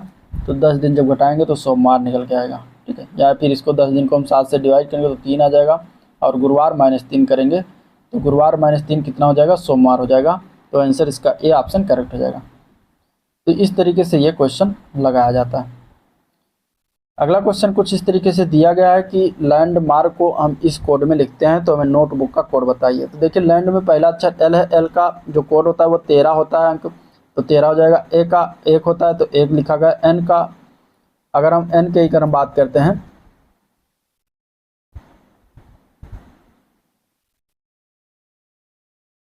यहाँ से थोड़ा सा देख लेते हैं, थोड़ा देखते हैं। लैंडमार्क ठीक है, इस तरीके से है।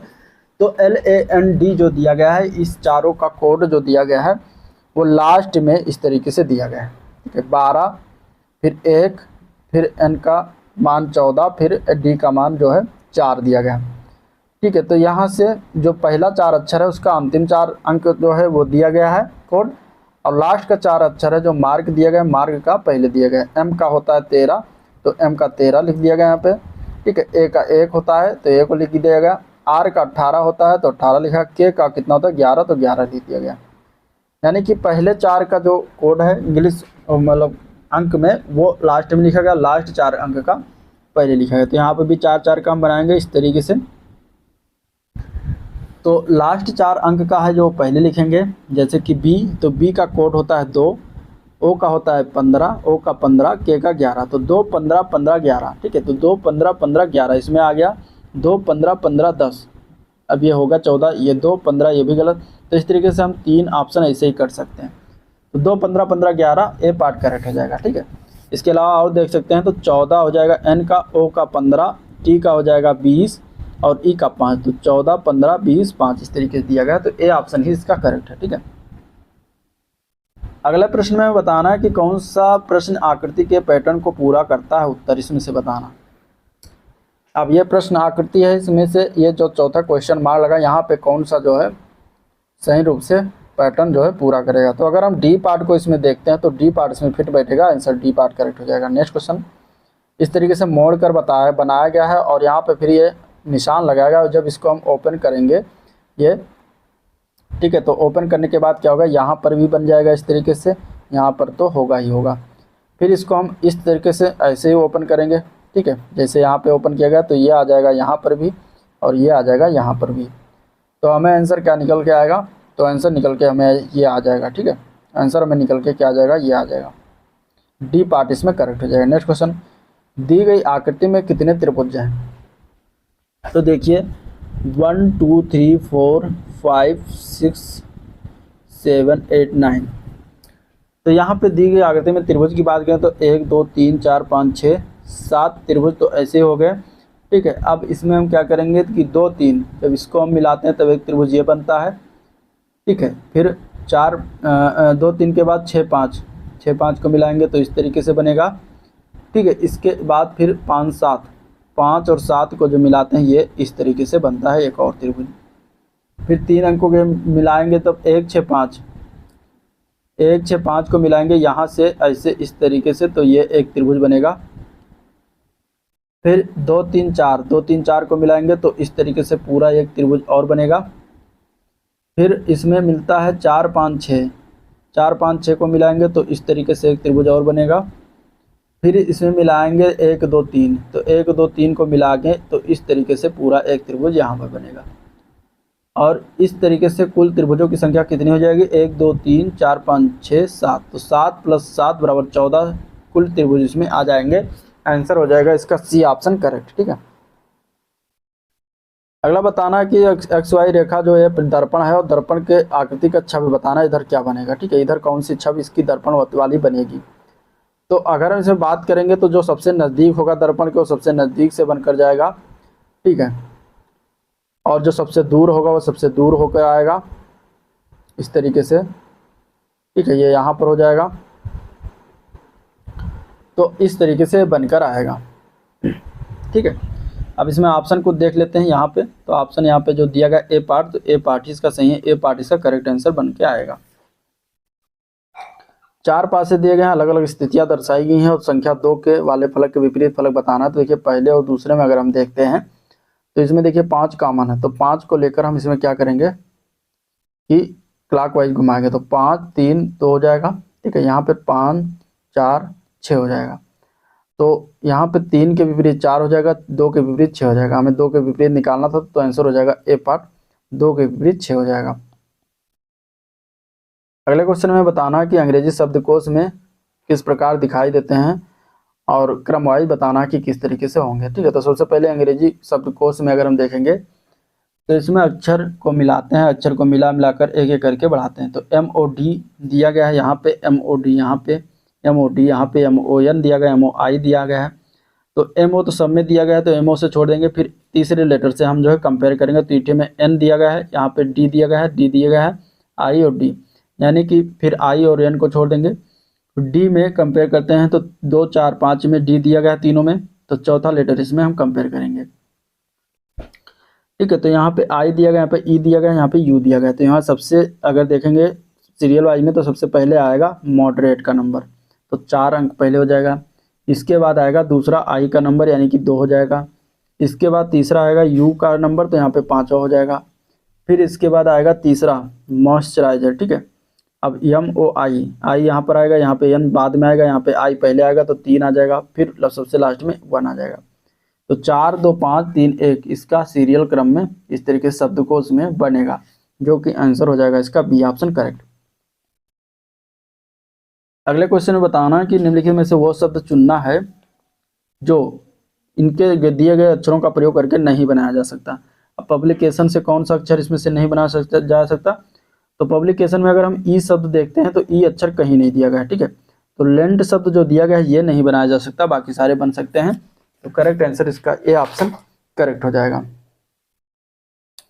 नेक्स्ट क्वेश्चन है यदि ए का मतलब घटाना बी का मतलब गुणा है, तो यहाँ पे वही मान रखेंगे और मान निकालना। तो 32 बी का मतलब क्या है गुणा, तो 32 गुणे 4, ए का मतलब घटाना तो घटाना का माइनस कर देंगे 12, बी का मतलब गुणा तो यहाँ पे गुणा हो जाएगा।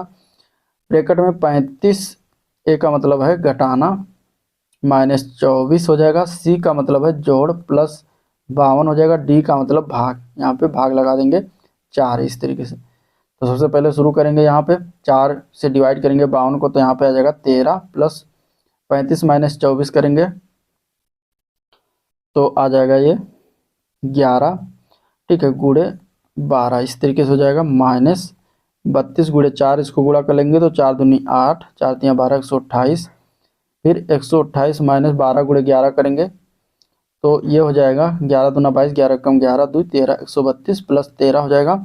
13 से यहाँ पे ऐड कर देंगे 128 में, तो 8 3 11 2 1 3 1 4 141 माइनस 132, तो ये हो जाएगा 32 8 40 9, घटाएंगे 132 141 में से तो 9 इसका आंसर हो जाएगा, बी ऑप्शन करेक्ट।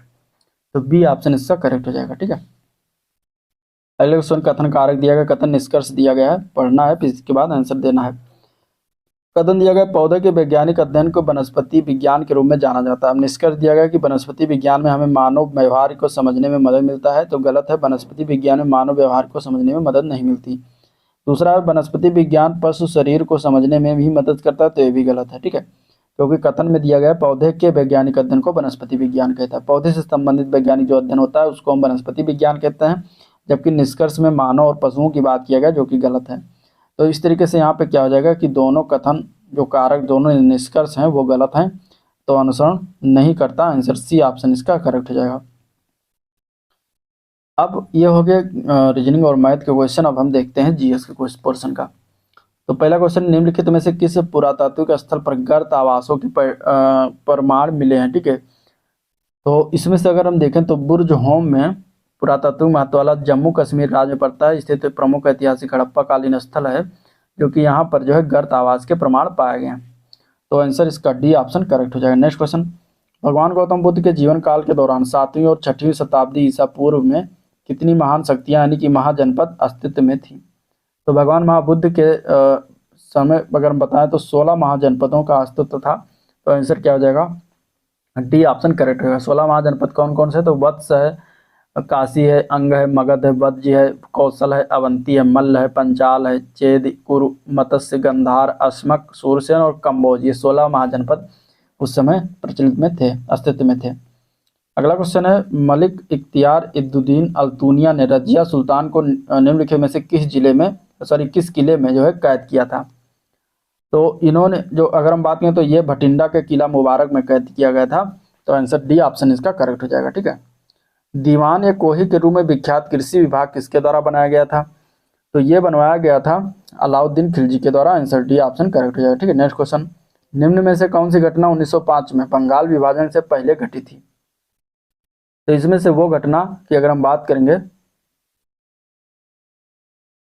ठीक है, इसमें हो जाएगा 54 में, माफ करिएगा, इसका आंसर हो जाएगा मोहम्मद बिन तुगलक। मोहम्मद बिन तुगलक ने दीवान ए कोही में विख्यात कृषि विभाग का जो है बनवाया गया था, तो आंसर ए पार्ट करेक्ट हो जाएगा। अगला क्वेश्चन है 1905 में बंगाल विभाजन से पूर्व कौन सी घटना घटी थी, तो वो था चापेकर बंधुओं द्वारा प्लेग कमिश्नर की हत्या करना, तो आंसर डी ऑप्शन करेक्ट हो जाएगा। नेक्स्ट क्वेश्चन, रॉलेट एक्ट की प्रक्रिया के रूप में किसको कब जो है राष्ट्रीय अपमान दिवस के रूप में आयोजित किया गया था, तो यह आयोजन 6 अप्रैल 1919 को हुआ था, आंसर बी ऑप्शन करेक्ट हो जाएगा। जलियांवाला बाग हत्याकांड के लिए जिम्मेदार ब्रिटिश अधिकारी माइकल ओडायर की हत्या निम्नलिखित में से किसने किया था, तो वह थे उधम सिंह, सरदार उधम सिंह ने हत्या किया था, ठीक है। तो आंसर इसका क्या हो जाएगा, बी पार्ट करेक्ट हो जाएगा। और इन्हें जो है 1940 ईस्वी को जो है सरदार उधम सिंह ने कैप्सन हॉल लंदन में जाकर एक बैठक में संबोधित कर रहे जनरल माइकल ओडायर को गोली मारकर हत्या कर दिया था। निम्नलिखित नेताओं में से कौन काकोरी ट्रेन डकैती मामले में अभियुक्त नहीं था, तो वो थे भगत सिंह। भगत सिंह जो है काकोरी ट्रेन डकैती से संबंधित नहीं थे। तो आंसर इसका ए पार्ट करेक्ट हो जाएगा। अगला क्वेश्चन है, चंपारण सत्याग्रह निम्नलिखित में से किस वर्ष में शुरू किया गया था? तो चंपारण सत्याग्रह 1917 में शुरुआत किया गया था। ठीक है, तीन कटिया पद्धति के विरोध में ये शुरुआत किया गया था। ठीक है, एक अहिंसक आंदोलन था जिसमें भारत में महात्मा गांधी जी के सत्य और अहिंसा के ऊपर लोगों के विश्वास को सुदृढ़ किया था। महात्मा गांधी जी ने किस वर्ष में अहमदाबाद में सूती मिल श्रमिकों को साथ लेकर एक सत्याग्रह का आंदोलन किया था? तो 1918 में किया था। आंसर बी ऑप्शन करेक्ट हो जाएगा। ठीक है, निम्नलिखित में से किस देश से होकर भूमध्य रेखा नहीं गुजरती है? तो इसमें से इसका आंसर क्या हो जाएगा? तो इसका आंसर की बात करेंगे तो आंसर इसका हो जाएगा बी पार्ट। थाईलैंड से होकर भूमध्य रेखा जो है नहीं गुजरती है। तो आंसर क्या हो जाएगा? बी पार्ट करेक्ट हो जाएगा। ठीक है, थाईलैंड। बाकी गैबन, युगांडा, इंडोनेशिया, यहाँ सभी से जो है भूमध्य रेखा होकर गुजरती है। कितने देशों से होकर गुजरती है? तो टोटल 13 देशों से होकर गुजरती है, ये भी याद रखिएगा।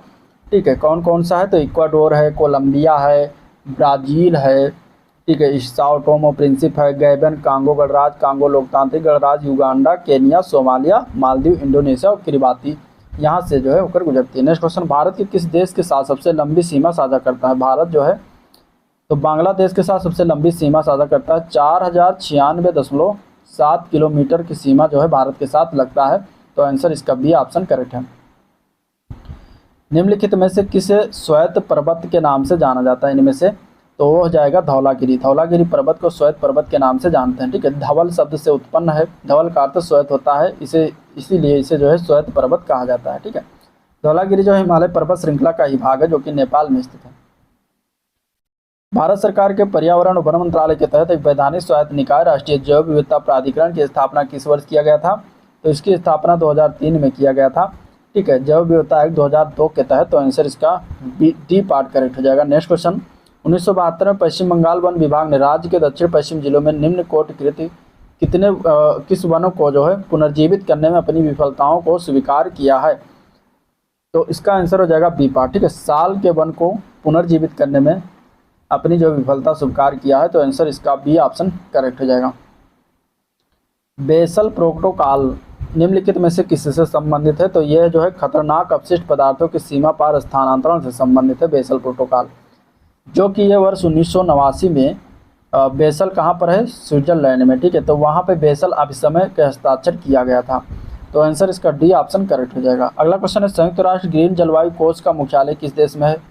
तो संयुक्त राष्ट्र ग्रीन जलवायु कोष का मुख्यालय जो है ये दक्षिण कोरिया में पड़ता है। आंसर ए पार्ट हो जाए। इसका शहर एक है इंचियोन शहर में पड़ता है। ठीक है, दक्षिण कोरिया में। और यहाँ पे 24 सदस्य बोर्ड द्वारा यह संचालित होता है। नेक्स्ट क्वेश्चन, हमारे पर्यावरण के प्रति असंवेदनशीलता के कारण निम्नलिखित में से कौन सा पौधा या पादप विलुप्त होने के कगार पर है? इनमें से तो उसका नाम है हेलियंथस एनुअस। हेलियंथस एनुअस जो है ये इसे सामान्यतः सूरजमुखी के नाम से जानते हैं, ये याद रखिएगा। और इसका वैज्ञानिक नाम है हेलियंथस। ये कुल में लगभग 60 जातियाँ पाई से उनमें से एक ये है हेलियंथस एनुअस, जो कि अब ये क्या है? कगार, विलुप्त होने के कगार पर है। आंसर इसका ए ऑप्शन करेक्ट हो जाएगा। नेक्स्ट क्वेश्चन देखते हैं, लाओ खो वन्यजीव अभ्यारण्य भारत के उत्तर पूर्वी राज्यों में से किस नदी के दक्षिणी तट पर जो है स्थित है? तो इसका आंसर क्या हो जाएगा? इसके आंसर की अगर हम बात करेंगे तो आंसर क्या हो जाएगा? तो आंसर इसका हो जाएगा ए पार्ट। ये ब्रह्मपुत्र नदी के तट पर स्थित है, असम जिले में स्थित है। असम जिले के ब्रह्मपुत्र नदी तट में ये स्थित है। इसकी स्थापना 1972 में किया गया था। नेक्स्ट क्वेश्चन है, Indira Gandhi memorial tulip garden जो एशिया का सबसे बड़ा ट्यूलिप गार्डन है, ये कहाँ पर स्थित है? तो ये श्रीनगर में स्थित है। आंसर सी ऑप्शन करेक्ट हो जाएगा, श्रीनगर। भारत सरकार अधिनियम 1919 को किस नाम से जानते हैं? तो भारत सरकार अधिनियम 1919 को मॉन्टेगू चेम्सफोर्ड के अधिनियम से भी जानते हैं। तो आंसर डी पार्ट करेक्ट हो जाएगा। ठीक है, नेक्स्ट क्वेश्चन है, सभा के विचार विमर्श के लिए मार्गदर्शन करने के लिए उद्देश्य संकल्प आंदोलन का प्रारंभ किसके द्वारा किया गया था? तो इसका प्रारंभ हुआ था जवाहरलाल नेहरू के द्वारा। आंसर इसका ये ऑप्शन करेक्ट हो जाएगा, जवाहरलाल नेहरू। अगला क्वेश्चन है, भारतीय संविधान के निम्न भागों में से कौन सा भाग इसके आंदोलन के लिए प्रक्रियाओं का जो है इसके संशोधन के लिए प्रक्रियाओं का विवरण देता है? तो भारतीय संविधान का इसमें निम्न भागों में से अगर हम देखेंगे तो भाग जो 20 दिया गया है, ठीक है, उसका अनुच्छेद 368 जो दिया गया है वो संसद को संविधान तथा इसकी प्रक्रियाओं को संशोधित करने की शक्तियां प्रदान करता है। तो अनुच्छेद 368 जो है भाग 20 में है। आंसर इसका बी ऑप्शन करेक्ट हो जाएगा। भारत के संविधान का निम्नलिखित में से कौन सा अनुच्छेद उपाधियों के उन्मूलन से संबंधित है? तो ये सारी चीज़ें अनुच्छेद 18 के तहत कही गई हैं बातें, तो आंसर हो जाएगा इसका सी पार्ट अनुच्छेद 18। ठीक है, अब अनुच्छेद 5 की बात करें तो इसमें संविधान के प्रारंभ में नागरिकता प्रदान किया गया है। अनुच्छेद 26 में क्या है, तो धार्मिक कार्यों के प्रबंध की स्वतंत्रता की व्यवस्था की गई है। अनुच्छेद 43 में अगर हम बात करें राज्य सभी को जो है काम देने के लिए कुटीर उद्योगों का जो है विकास करेगा, ये इसमें बात कही गई है। ठीक है, और अनुच्छेद 40 में राज्य पंचायतों का गठन करेगा, ये सबसे ज़्यादा इंपॉर्टेंट है, ये भी याद रखिएगा। चलिए नेक्स्ट क्वेश्चन देखते हैं। भारतीय संविधान का कौन सा अनुच्छेद राज्यपाल की सभी कार्यपालिका शक्तियों से संबंधित है? तो वो अनुच्छेद है अनुच्छेद 154। ठीक है, अनुच्छेद 154 जो राज्यपाल की सभी कार्यपालिका शक्तियों से संबंधित होता है, तो आंसर इसका सी ऑप्शन करेक्ट हो जाएगा। ठीक है, अनुच्छेद 157 की बात करें तो ये राज्यपाल नियुक्त होने के लिए इसमें अर्हताएं की बात की गई हैं। अनुच्छेद 156 की बात करें तो इसमें राज्यपाल राष्ट्रपति के प्रसाद पर्यंत पद धारण करता है, ये बातें कही गई हैं। अनुच्छेद 150 की बात करें तो इसमें संघ और राज्यों के लेखाओं के प्रारूप की बातें की गई हैं। अगला प्रश्न, भारत के संविधान के निम्नलिखित भागों में से कौन सा भाग नागरिकता से संबंधित है? तो भाग 2 में क्या है, नागरिकता का प्रावधान है। ठीक है, 5 से लेकर अनुच्छेद 11 तक। भाग 6 में अगर हम बात करेंगे तो क्या है, तो राज्य से संबंधित चीज़ें दी गई हैं 152 से लेकर 237 तक। ठीक है, भाग 8 की बात करें तो संघ राज्य क्षेत्र से संबंधित इसमें चीज़ें दी गई हैं 239 से लेकर 242 तक। भाग 12 की बात करें तो इसमें वित्तीय संपत्ति संविदाएं और वाद से संबंधित कुछ चीज़ें हैं। नेक्स्ट क्वेश्चन, कोई भी व्यक्ति भारतीय प्रधानमंत्री के रूप में अधिकतम कितनी बार सेवारत हो सकता है? तो इसके लिए कोई सीमा नहीं है, कोई प्रावधान नहीं है, तो आंसर डी ऑप्शन इसका करेक्ट है। नेक्स्ट क्वेश्चन, प्रश्नकाल के बाद लोकसभा के सभी किसी सदस्य द्वारा जनता के महत्व के किसी निश्चित विषय पर विचार विमर्श कार्यकारी का ध्यान आकर्षण के लिए रखा गया प्रस्ताव क्या कहलाता है? तो उसको हम कहते हैं स्थगन प्रस्ताव। क्या कहते हैं? स्थगन प्रस्ताव कहते हैं। आंसर इसका हो जाएगा C option correct. Next question है, निम्नलिखित में से कौन सा राज्य की विधान परिषद में कुछ सदस्यों को नामित करने की शक्ति रखता है? तो वो है संबंधित राज्य के राज्यपाल। आंसर इसका हो जाएगा ए पार्ट करेक्ट है। ठीक है, नेक्स्ट क्वेश्चन, भारतीय संविधान के निम्नलिखित में से किस अनुच्छेद में यह वर्णित है कि संसद के पास संघ सूची में शामिल किसी भी मामले में के संबंध में कानून बनाने की विशेष शक्तियां हैं? तो ये अनुच्छेद 246 के अंतर्गत कहा गया। आंसर इसका हो जाएगा ए पार्ट करेक्ट। प्रकाश की तरंगदैर्घ्य को मापने की इकाई क्या होती है? तो इसका आंसर हो जाएगा एंगस्ट्राम। ठीक है, एंगस्ट्राम जो होता है प्रकाश की तरंगदैर्घ्य मापते हैं। पानी के अंदर ध्वनिक संकेतों का पता लगाने के लिए किसका उपयोग किया जाता है? तो हाइड्रोफोन का प्रयोग करते हैं। आंसर इसका हो जाएगा डी ऑप्शन करेक्ट। ठीक है, हाइड्रोफोन का प्रयोग। पायरोमीटर से दूर की स्थित वस्तुओं को उच्च ताप को ज्ञात करने में करते हैं। एमीटर से विद्युत धारा के एम्पियर में मापने में प्रयोग करते हैं। बोलोमीटर से ऊष्मीय विकिरण को मापा जाता है। निम्नलिखित में से कौन सा युग्म सही नहीं? इनमें से हाइग्रोमीटर से क्या करते हैं? वायुमंडल का जलवाष्प अंश मापते हैं, सही है। लैक्टोमीटर से तरल का विशिष्ट घनत्व मापते हैं, जो कि गलत है। लैक्टोमीटर से दूध की शुद्धता का माप करते हैं। दूध की शुद्धता का माप लैक्टोमीटर से करते हैं। एनीमोमीटर से वायु की गति मापते हैं। सिस्मोग्राफ से भूकंप मापते हैं। तो आंसर बी ऑप्शन हो जाएगा। नेक्स्ट क्वेश्चन, बताना कि निम्नलिखित में से कौन सा बात इसमें से गलत है? तो इसमें अगर हम बात करें तो दिया गया ये पार्ट, ये धनात्मक, ऋणात्मक या शून्य हो सकता है, तो ये सही है। विस्थापन कभी भी दूरी से अधिक नहीं होता, ये भी सही है। इसका एसआई जो है मीटर, एसआई मात्रक जो होता है वो मीटर होता है विस्थापन का, तो ये भी सही है। और ये हमेशा धनात्मक होता है। ये जो डी पार्ट दिया गया है गलत है। ठीक है, डी पार्ट गलत है। इसमें जो है हमेशा जो है दूरी क्या होती है, जो है दूरी जो होती है सदैव धनात्मक होती है, लेकिन विस्थापन क्या होता है ऋणात्मक भी हो सकता है। तो आंसर डी ऑप्शन करेक्ट हो जाएगा। फ़ारेनहाइट स्केल पर भापांक यानी कि स्टीम पॉइंट क्या होती है? तो फ़ारेनहाइट स्केल पर अगर हम बात करेंगे तो आंसर सी पार्ट हो जाएगा 212 डिग्री फ़ारेनहाइट होता है। निम्नलिखित में से किसे आधुनिक परमाणु सिद्धांत का जनक माना जाता है? तो ये जॉन डाल्टन को कहते हैं। आंसर इसका ए ऑप्शन करेक्ट हो जाएगा। ठीक है, इन्होंने आधुनिक परमाणु सिद्धांत प्रमुख जो है इन्होंने दिया था और इनको जो है इनका जनक मानते हैं। इनमें से किसने कैवेंडिश प्रयोगशाला में काम करते समय 1932 में न्यूट्रॉन की खोज की थी? तो ये जेम्स चैडविक थे जिन्होंने न्यूट्रॉन का खोज किया था। तो आंसर हो जाएगा ए पार्ट करेक्ट, जेम्स चैडविक। ठीक है, अगला क्वेश्चन, लोहे में जंग लगने के लिए किस अवस्था का होना आवश्यक है? तो लोहे में जंग लेने के लिए ऑक्सीजन की उपस्थिति का होना आवश्यक है। तो आंसर इसका हो जाएगा D option correct. Next question देखते हैं। तो अम्लराज यानी कि एक्वारेजिया किसका मिश्रण होता है? ठीक है, तो एक्वारेजिया जो होता है ये सांद्र हाइड्रोक्लोरिक अम्ल और सांद्र नाइट्रिक अम्ल का जो है मिश्रण होता है। तो आंसर डी ऑप्शन करेक्ट हो जाएगा। जल की स्थायी कठोरता दूर करने के लिए किसका उपयोग किया जाता है? तो जल की स्थायी कठोरता दूर करने के लिए वॉशिंग सोडा का प्रयोग करते हैं। तो आंसर डी ऑप्शन करेक्ट हो जाएगा। ठीक है, नेक्स्ट क्वेश्चन, निम्नलिखित में से किसको विटीकल्चर के रूप में जाना जाता है? तो विटीकल्चर के रूप में हम अंगूर की खेती को विटीकल्चर कहा जाता है। तो आंसर डी ऑप्शन हो जाएगा। ठीक है, मधुमक्खी पालन का अध्ययन एपीकल्चर में करते हैं। रेशम कीट पालन का अध्ययन सेरीकल्चर में किया जाता है। मछली पालन का अध्ययन, मछली पालन को पीसीकल्चर कहा जाता है। सब्जी की खेती ओलेरीकल्चर कहते हैं। फलों की खेती को पोमोलॉजी, फूलों की खेती को फ्लोरीकल्चर, फल एवं सब्जियों का अध्ययन को हॉर्टिकल्चर कहते हैं। ऊतक विज्ञान और कोशिका विज्ञान के क्षेत्र में सभी कोशिका केंद्रकों को लाल रंग देने के लिए किस जैविक रंजक का इस्तेमाल किया जाता है?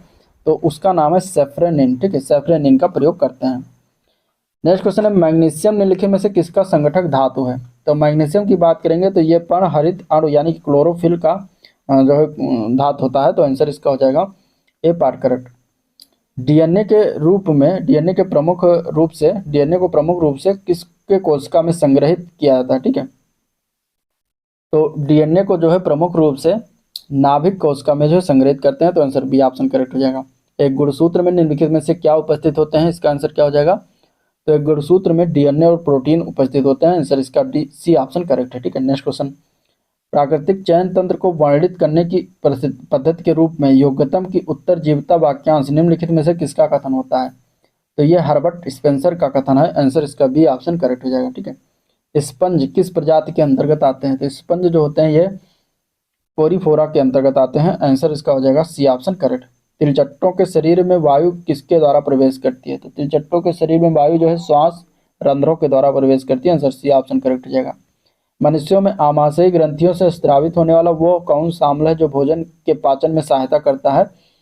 तो वो अम्ल है हाइड्रोक्लोरिक अम्ल यानी HCl जिसको कहते हैं। तो आंसर हो जाएगा इसका सी ऑप्शन करेक्ट। ठीक है, अगला क्वेश्चन है, रक्त प्रवाह में हवा के बुलबुले का होना जीवन के लिए क्यों खतरनाक होता है?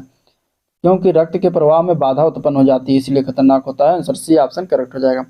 ओणम एक पारंपरिक हिंदू त्यौहार है जो किस राज्य में मनाया जाता है? तो ओणम का त्यौहार केरल में मनाते हैं। आंसर सी ऑप्शन करेक्ट हो जाएगा। बाला सरस्वती किस शास्त्रीय नृत्य की जो है प्रमुख प्रतिपादक थी? तो बाला सरस्वती जो थी, तंजौर बाला सरस्वती इनका नाम था। भरतनाट्यम शास्त्रीय नृत्य की क्या जानी मानी जो है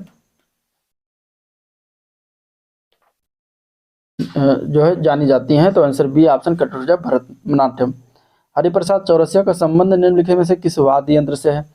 तो हरिप्रसाद चौरसिया जो है बांसुरी बजाते थे, बांसुरी वादक थे। आंसर डी ऑप्शन हो जाएगा। अगला क्वेश्चन देखते हैं, किस भारतीय राज्य में गमछा एक सांस्कृतिक प्रतीक है? तो गमछा जो है असम राज्य में जो है सांस्कृतिक प्रतीक होता है गमछा। तो आंसर सी ऑप्शन करेक्ट हो जाएगा। प्लेइंग इट माई वे पुस्तक के लेखक कौन है? तो प्लेइंग इट माई वे के पुस्तक के लेखक हैं Sachin Tendulkar. Answer A option हो जाएगा, सचिन तेंदुलकर की पुस्तक है। ठीक है, भारत के सर्वोच्च नागरिक सम्मान प्रतिष्ठित भारत रत्न से सम्मानित होने वाले पहले संगीतकार का नाम क्या था? तो उनका नाम था MS सुब्बुलक्ष्मी। आंसर इसका हो जाएगा ए ऑप्शन करेक्ट है। ठीक है, अंतर्राष्ट्रीय बुकर पुरस्कार किस वर्ष स्थापित किया गया था?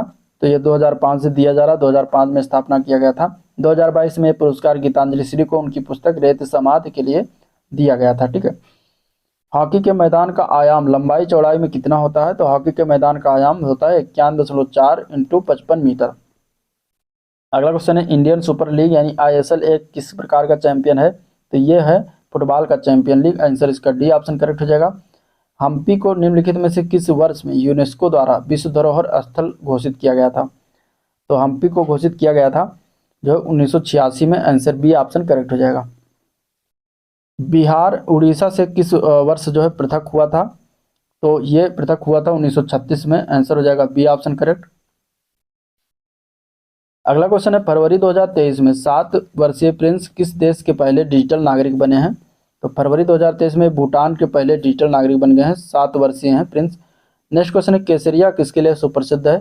तो केसरिया की बात करेंगे तो ये बौद्ध स्तूप के लिए फेमस है। आंसर इसका बी ऑप्शन करेक्ट हो जाएगा। ठीक है, बौद्ध स्तूप केसरिया जो है ये चंपारण जिले में, कहाँ पर है? चंपारण जिले में जो है स्थित एक महत्वपूर्ण जो है बौद्ध स्थल है। ये पुरातत्व तत्व महत्व का जो है ये महत्वपूर्ण बौद्ध स्थल है। नेक्स्ट क्वेश्चन है, झारखंड कैसल ओवर ग्रेव्स के लेखक कौन है? झारखंड कैसल ओवर ग्रेव्स के लेखक की बात करें तो ये इसके लेखक हैं विक्टर दास। आंसर सी ऑप्शन हो जाएगा। पटना उच्च न्यायालय की स्थापना कब हुई थी? तो इसकी स्थापना हुई थी सन 1916 में। आंसर है ऑप्शन करेक्ट है। ठीक है। हाल ही में प्रिट्जर आर्किटेक्चर पुरस्कार 2023 से किसे सम्मानित किया गया है? तो डेविड चिपरफील्ड को सम्मानित किया गया 2023 के लिए। ठीक है, तो आंसर इसका हो जाएगा सी ऑप्शन करेक्ट। 95वें ऑस्कर अवार्ड समारोह में सर्वश्रेष्ठ शॉर्ट फिल्म डॉक्यूमेंट्री श्रेणी में भारत की द एलिफेंट विस्पर्स ने ऑस्कर जीता है। इसके निर्देशक का नाम क्या है ये बताना। तो उनका नाम है कार्तिकी गोंजाल्विस। आंसर इसका डी ऑप्शन करेक्ट हो जाएगा।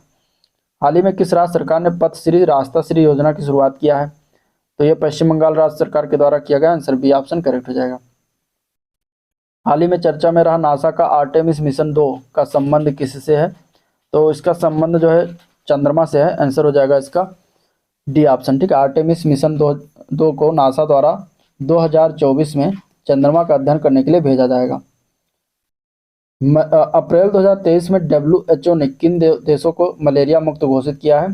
तो वो 2 देश हैं अजरबैजान और तजाकिस्तान। आंसर बी पार्ट हो जाएगा। ठीक है, भारत ने 2027 तक मलेरिया नियंत्रण में मलेरिया को जड़ से खत्म करने का लक्ष्य रखा गया और WHO के द्वारा 2014 में भारत को जो है पोलियो मुक्त घोषित किया गया था। तो ये भी याद रखिएगा। तो ये था ओवरऑल 120 क्वेश्चन जिसको हम लोगों ने देखा, डिस्कस किया। अगर वीडियो पसंद आया तो लाइक करिए, चैनल को सब्सक्राइब नहीं किया अभी तक तो सब्सक्राइब करना मत भूलिए, साथ ही साथ अपने दोस्तों में शेयर भी कर दीजिएगा। ठीक है, तो एंड करते हैं वीडियो को, मिलते हैं नेक्स्ट वीडियो में, तब तक के लिए थैंक यू।